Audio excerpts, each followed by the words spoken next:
ერთი ის უთხარი რომ ძალიან მეშინია ამ ოპერაციის, აი ძალიან მართლა ისე რომ აი ვტიროდი ხოლმე რომ იმ ოპერაციის მეშინო და ერთი ის მითხრა რომ აი ამ მდგომარეობის უფრო უნდა გეშინოდესო და ეგრე ჩამიჯდა ტვინში მართლა სიძახის რეალურად ეგრეა რა იმიტომ რომ ეს ჩემი მდგომარეობა უფრო საშიში იყო სანამ ოპერაციას გაიკეთებდით, რაღაცა მითები თუ ქონდათ გაგონილი ბარიატრიის ოპერაციის შესახებ და ოპერაციის შემდეგ თუ გამართლდა ეს მითები ან დაინგრა?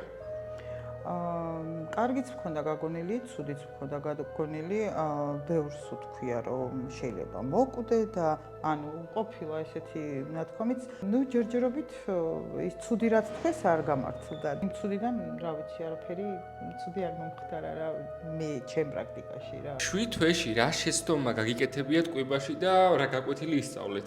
ნაურო ხვდები რომ აი ეს ერთი კოზით მეტი ვჭამე და მაწუხებს იმის მერე ვიცი რომ ეს ერთი კოზით მეტი აღარ უნდა ვჭამე.